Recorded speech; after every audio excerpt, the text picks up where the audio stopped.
देखो शिखरे आपणଙ୍କୁ स्वागत। आज मु आपणଙ୍କ ପାଇଁ ନେଇ ଆସିଛି देश विदेशर 30 टी गुरुत्वपूर्ण खबर। आपणଙ୍କୁ अनुरोध भिडियोटी को संपूर्ण देखिए। भल लगिले यह लाइक और शेयर निश्चय करिवे। नंबर 1 राज्य सरकार बड़ निष्पत्ति छाड़ है परीक्षा फी। परीक्षा परिचालना नहीं राज्य सरकार बड़ निष्पत्ति। सरकार अधीन में निजुक्ति संस्था द्वारा परिचालित विभिन्न निजुक्ति परीक्षा पर फी छाड़ करने को सरकार निष्पत्ति नहीं। एने सरकार पक्षर ओपीएससी ओएसएससी और OSSC बोर्ड को चिठी लिखा जाइछि। जो परीक्षार्थी परीक्षा देइथिबे सेमानंको परीक्षा फी फेरई दियाजिबो। यह द्वारा लक्ष लक्ष परीक्षार्थी उपकृत हेबे। जो माने परीक्षा को गुरुतर सह न नहीं परीक्षा देउनाहंती सेमानंको पई यह लागू हेबो नाही। नंबर 2 राज्यर सबु कॉलेज और विश्वविद्यालय हेब आंदोलन कहिले देवीरंजन त्रिपाठी। आगामी दिन में आंदोलन करिबो बीजेडी। आसंता 25 तारिख में राज्यर सबु कॉलेज और विश्वविद्यालय बीजेडी करिबो ऑल ओडिशा स्टूडेंट स्ट्राइक बोली कहिसंती बीजेडी विधायक देवीरंजन त्रिपाठी। से आहुरी मध्य कहिसंती जे ए आंदोलन समय छात्र छात्री माने श्रेणी वर्जन करिवे। धारणा समय कड़ा ब्याज पिंधिबो सह पिकेटिंग करिवे छात्र छात्री। ओडिशा रे कोनोसी भी नारी सुरक्षित नुहंती। विगत वर्षक मध्य 3000 दुष्कर्म घटना विभिन्न थाना रे मामला रुजु होईछि। जोथि आसंता 25 तारिख में छात्र छात्री माने प्रतिवाद करिबा सह आंदोलन मध्य करिवे। नंबर 3 राज्य में बढ़िबो लभर्स पॉइंट सुरक्षा स्वतंत्र व्यवस्था करिवे सरकार। गोपालपुर समुद्र बेड़ाभूमि रे जड़े कॉलेज छात्री को गणदुष्कर्म घटना पर एवं समुद्र बेड़ाभूमि भली स्थान गुड़िक सुरक्षा बढ़ाई दि जाइछि।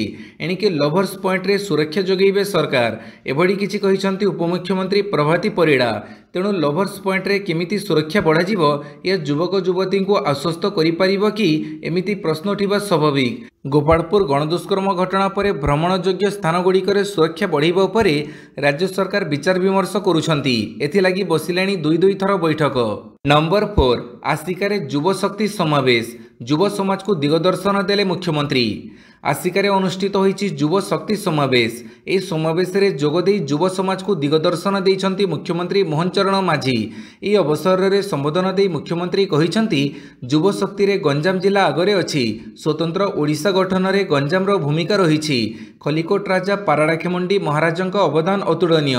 गंजाम जिला कवि सूर्य बलदेव रथ कवि सम्राट उपेन्द्र भंजक ओडिया भाषा संस्कृतिर अवदान अतुलनीय। ए अवसर रे मुख्यमंत्री निज सरकार विभिन्न उपलब्धि विषय कहिसंती। नंबर 5 देशव्यापी पालन हेबो संविधान हत्या दिवस। जून 25 तारिख में देशव्यापी संविधान हत्या दिवस पालन कराजिबो। समस्त उच्च शिक्षानुष्ठान रे संविधान हत्या दिवस पालन कराजिबो बोली सरकार पक्षरु स्थिर करा जाइछि। एनी उच्च शिक्षा विभाग पक्षरु समस्त रजिस्ट्रार एवं प्रिंसिपाल को चिठी करा जाइछि। भारत में लागू होइतिबा जरूरीकालीन स्थितिर 50 वर्ष पूर्ति अवसर में लोकों को सचेतन कराजिबो सह संविधान रो सुरक्षा एवं लोकों अधिकार नहीं आलोचना कराजिबो। पाग सूचना 25 रे सृष्टि होई पारे घूर्णिबलय प्रभाव रे बढ़ी पारे वर्षा। आसंता 27 तारिख पर्यंत ओडिशार विभिन्न जिले में प्रबलरू अति प्रबल वर्षा होई पारे। अधिकांश स्थान में वज्रपात सह झड़ वर्षा हेबा संभावना रही। 25 जून पाखापाखि गांगेय पश्चिमबंग एवं आखपाख अंचल उपर एक उपर वायुमंडल स्तरीय घूर्णिबलय सृष्टि होबार संभावना रही। जार प्रभाव में लघुचाप सृष्टि होई पारे। यार प्रभाव में उत्तर ओडिशा रे बड़ वर्षा होबार आशंका रही। ऑरेंज अलर्ट जारी कर जाइछि। 25 जून रु 26 जून मध्य ओडिशार केन्दुझर मयूरभंज बालेश्वर गजपति और गंजाम जिले में गोटे किंबा दुईटी स्थान में बिजुली घड़घड़ी सह प्रबलरू अति प्रबल वर्षा संभावना रही। 26 जून रु 27 मध्य ओडिशार केन्दुझर मयूरभंज बालेश्वर भद्रक अनुगुल ढेंकानाल और जाजपुर जिला को अलर्ट जारी कर जाइछि। नंबर 6 राज्य में डायरिया स्थिति नियंत्रण में अच्छी कहिले स्वास्थ्य मंत्री। राज्य में डायरिया स्थिति नियंत्रण में अच्छी। राज्य सरकार ओडिशा रे डायरिया परिस्थिति को गंभीरतार सह नेउछंती एवं नूतन आक्रांतों संख्या ह्रास पाइछि बोली स्वास्थ्य मंत्री मुकेश महालिंग सूचना दैछंती। स्वास्थ्य मंत्री अनुଯାयी प्रभावशाली परिचालन सुनिश्चित करिबा पई मुख्यमंत्री मोहन चरण माझी 4टी विभाग सहित परिस्थिति समीक्षा करिसंती। प्रत्येक जिले में डायरिया व्यापिबा नियंत्रण करिबा पई डायरिया बंद सचेतनता अभियान करा जाइछि। परिस्थिति उपरे नजर रखिबाकू जिलापाल मानकू निर्देश दिया जाइछि। सरकार द्वारा कार्यकारी कर जाइथिबा कठोर पदक्षेप जोगु परिस्थिति रे उन्नति घटिछि। नंबर 7 विश्व दक्षता केन्द्रर 7 कैंपस खोलिबो 2036 सुधा अति कम रे 5टी। दक्षता विकास को प्राथमिकता देउथबा ओडिशा सरकार 2047 सुधा राज्य में विश्व दक्षता केन्द्र बा WAC रो अति कम 7टी कैंपस स्थापन करेंगे। 2036 सुधा एभली 5टी कैंपस स्थापन करने को सरकार लक्ष्य रखिछंती। विश्व दक्षता केन्द्र परिसर को बढ़ाइबा लागि marine engineering, digital animation, aerospace technology, avionics, semiconductor, logistic और जोगाण श्रृंखला उपरे नुआ पाठ्यक्रम आरंभ कराजिवो। निकटरे उन्मोचन होइतिबा ओडिशा विजन 2036 और 2047 अनुजाई समस्त 314 ब्लॉक रे आईटीआई खोलाजिवो। जो ब्लॉक रे आईटीआई नहीं सेठारे नुआ केन्द्र खोलिबाको प्राथमिकता दियाजिवो। नंबर 8 वास्तव समय शिशु कल्याण निरीक्षण पई आमरी शिशु वेब पोर्टाल रो शुभारंभ। उपमुख्यमंत्री प्रभाती परिड़ा सोमवार दिन राज्य महिला एवं शिशु प्रतिष्ठान रे महिला एवं शिशु विकास विभाग आमरी शिशु वेब पोर्टाल लोकार्पण करिसेंती। एही अवसर में उपमुख्यमंत्री कहिले आमरी शिशु वेब पोर्टाल जिला शिशु सुरक्षा यूनिट, शिशु कल्याण कमिटी, किशोर न्याय बोर्ड, शिशु जत्न प्रतिष्ठान एवं अन्यान्य सेवा प्रदानकारी एवं शिशु सुरक्षा क्षेत्र में कार्यरत विभिन्न अंशीदारों मध्य एक सुगम समन्वय स्थापन करि आमरी शिशु वेब पोर्टाल माध्यम राज्य में शिशु कल्याण, शिशु पुष्टिसार और शिशु सुरक्षा क्षेत्र कार्यशैली रे उन्नति आसिबो। डिजिटल अपडेट होइतिबा तथ्य साहाय्य शिशु स्वास्थ्य एवं पुष्टिसार सठिक भाव में ट्रैक करा जाई पारिबो। नंबर 9 ओडिशा गस्तरे थिबा दिल्ली युवती असदाचरण, पुलिस निष्क्रियता नहीं उत्तेजना प्रकाश। गोपालपुर बेलाभूमि घटना नहीं राज्य, देश तथा विदेश में बदनाम होइछि, किंतु राज्य में एभली घटना गोटिक पर गोटिक घटबार लगी। जून 15 रे गोपालपुर घटना घटीथिला। यार 7 दिन पर जून 22 तारिख रविवार संध्यारे जाजपुर एक असदाचरण घटना घटी। बंधुों सह ओडिशा भ्रमण में आसीथिबा दिल्लीर जड़े युवती को जाजपुर जिलार दशरथपुर अंचल में 2 जण युवक असदाचरण करिथिबा अभियोग होइछि। नंबर 11 इस्राएल उपर 15 रु अधिक मिसाइल माड़ कला ईरान, पाल्टा जवाब देला इस्राएल। कमुनी बरং बढ़िबारे लागिछि ईरान इस्राएल मध्य युद्ध परिस्थिति। दुई देश मध्य युद्ध चलिथिबा बेले अमेरिकार एंट्री स्थिति को आहुरी संगीन करिछि। अमेरिका ईरान उपर आक्रमण करिबा परे इस्राएल उपर मिसाइल माड़ करिछि ईरान। गोटिए कि दुईटा नुहे पाखापाखि 15टी मिसाइल माड़ करिछि ईरान। विभिन्न स्थान में लगातार मिसाइल माड़ पर थरहर होइछि इस्राएल। आक्रमण में इस्राएल अनेक क्षयक्षति होइथिबा अनुमान करा जाउछि। मिसाइल माड़ पर इस्राएल रे सायरन बाजी उठिथिला। सेपटे आज अपराह्न रे इस्राएल मध्य ईरान रे आक्रमण करिछि। जेल उपरे बम पकईछि इस्राएल। नंबर 11 इस्राएल उपरे 15 रु अधिक मिसाइल माड़ कला ईरान, पाल्टा जवाब देला इस्राएल। कमुनी बरং बढ़िबारे लागिछि ईरान इस्राएल मध्य युद्ध परिस्थिति। दुई देश मध्य युद्ध चलिथिबा बेले अमेरिकार एंट्री स्थिति को आहुरी संगीन करिछि। अमेरिका ईरान उपर आक्रमण करिबा परे इस्राएल उपर मिसाइल माड़ करिछि ईरान। गोटिए कि दुईटा नुहे पाखापाखि 15टी मिसाइल माड़ करिछि ईरान। विभिन्न स्थान में लगातार मिसाइल माड़ पर थरहर होइछि इस्राएल। आक्रमण में इस्राएल अनेक क्षयक्षति होइथिबा अनुमान करा जाउछि। मिसाइल माड़ पर इस्राएल रे सायरन बाजी उठिथिला। सेपटे आज अपराह्न रे इस्राएल मध्य ईरान रे आक्रमण करिछि। जेल उपरे बम पकईछि इस्राएल। नंबर 12 शक्तिशाली खैबर साकान क्षेपणास्त्र निक्षेप कला ईरान। ईरान काली निजर सबुठारु विपज्जनक खैबर साकान बालिस्टिक क्षेपणास्त्र द्वारा इस्राएल उपर आक्रमण करिछि। इस्राएल आधुनिक आयरन डोम प्रतिरक्षा व्यवस्था यह क्षेपणास्त्र को रोकबारे विफल होइछि।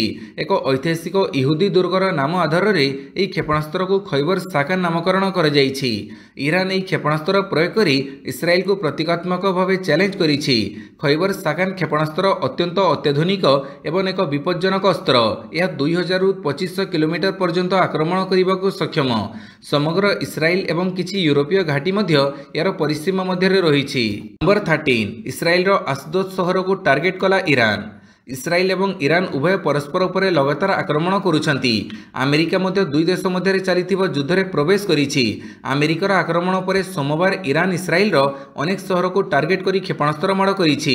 इस्राएल उपर एपरि एक क्षेपणास्त्र आक्रमणर एक वीडियो सामना को आसिछि। ईरान क्षेपणास्त्र इस्राएल आशदोद सहर को टार्गेट करिछि।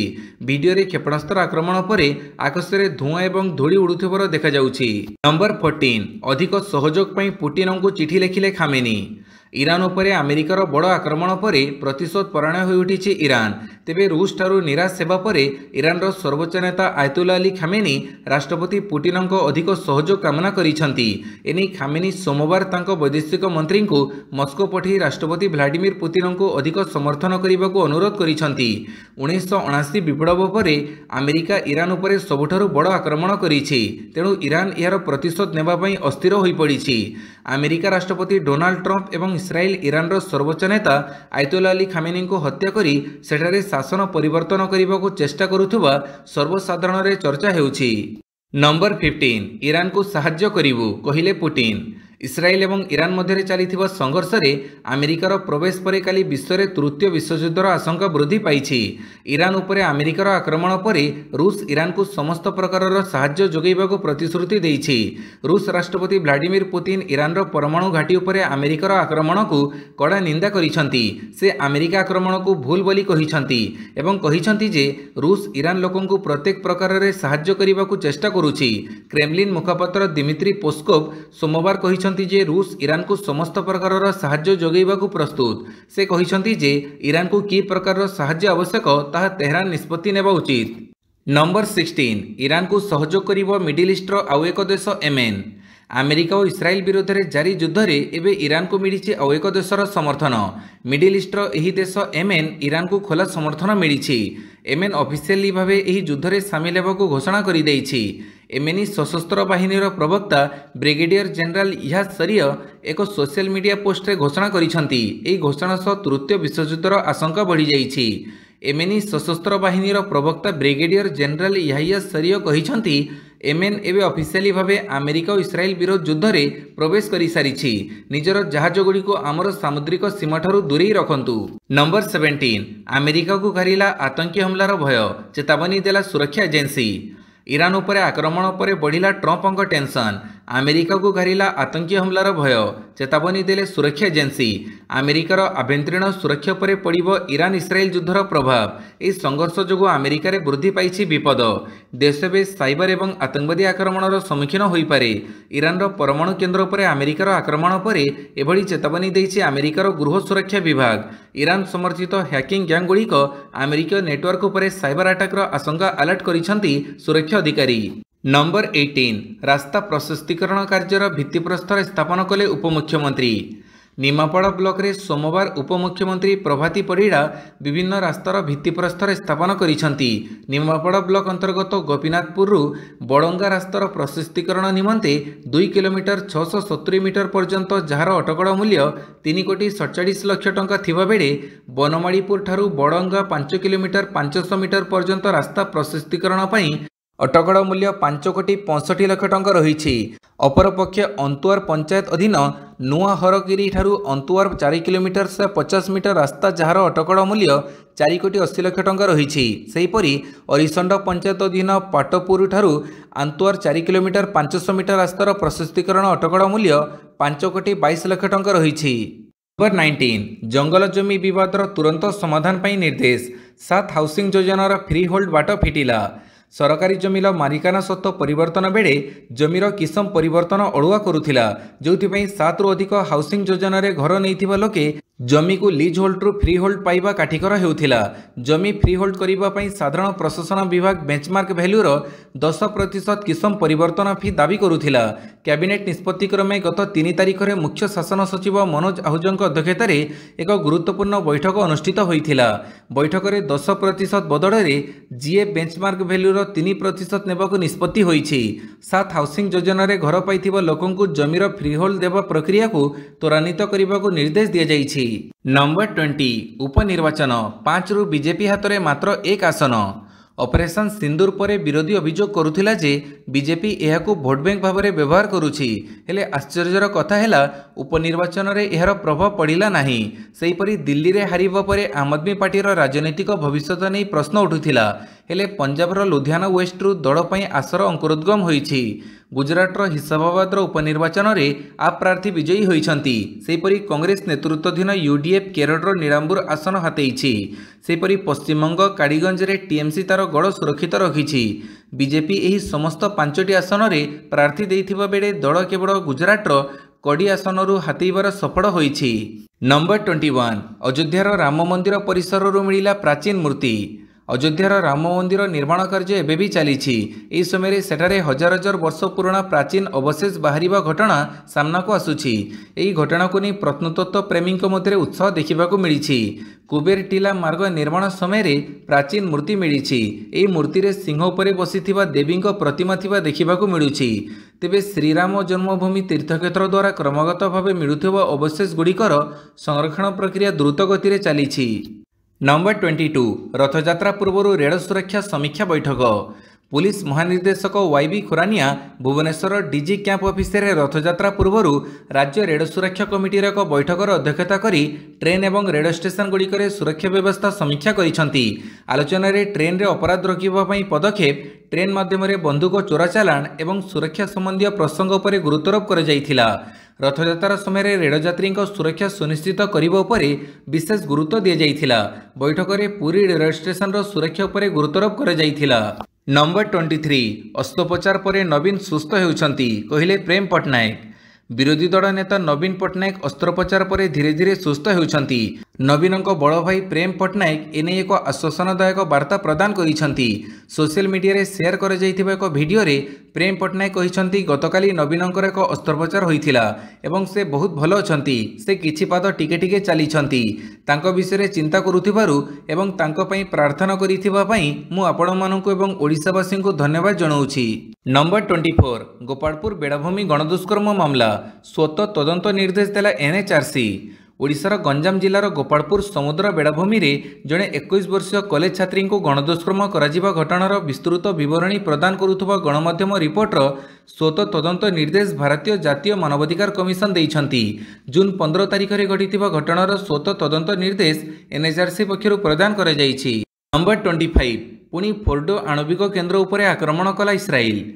अमेरिकार विमान आक्रमण पर इस्राएल मध्य ईरान फोर्डो परमाणु केन्द्र उपर आक्रमण करिछि। ईरान समाचार एजेंसी तस्नीम रिपोर्ट अनुसार कोम प्रदेशर विपर्यय परिचालना मुख्यालय कहिछि जे इस्राएली सेना ईरान फोर्डो परमाणु केन्द्र उपर आक्रमण करिछि। फोर्डो को ईरान परमाणु अस्त्र कार्यक्रम पई बेस गुरुत्वपूर्ण प्रतिष्ठान बोली मने करा जाए। गोटे दिन पूर्व अमेरिका अत्यंत शक्तिशाली B2 बोमवर्षी विमान माध्यम यहां टार्गेट करिथिला। नंबर 26 सेंसेक्स 511 अंक खसिला तथापि निवेशकों लाभ 8000 कोटी टंका।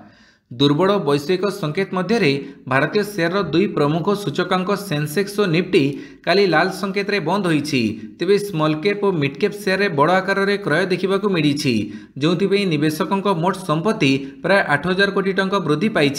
कारबार शेष में बीएसई सेंसेक्स 511.38 अंक बा 0.62% ह्रास सह 81,896.79 स्तर में बंद होईछि। अन्यपटे निफ्टी 140.50 अंक बा 0.56% खसी 24,971.90 स्तर में बंद होईछि। नंबर 27 मोदी देश पई एक संपत्ति कहिले शशि थरूर।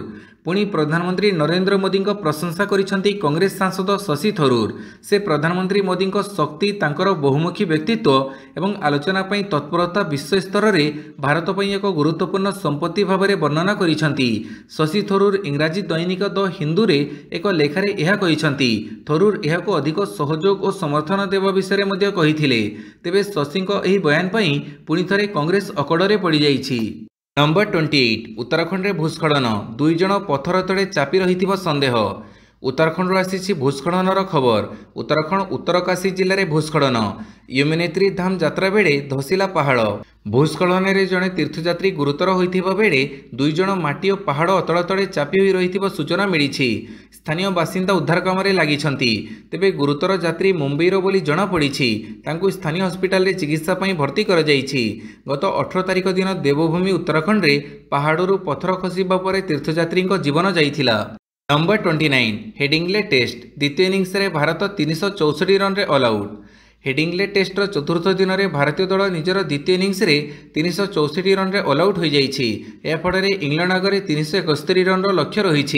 द्वितीय इनिंग्स रे भारत पक्षर केएल राहुल और ऋषभ पंत शतक अर्जन करिसेंती। केएल राहुल 137 रन करिथिबा बेले पंत 118 रन करिसेंती।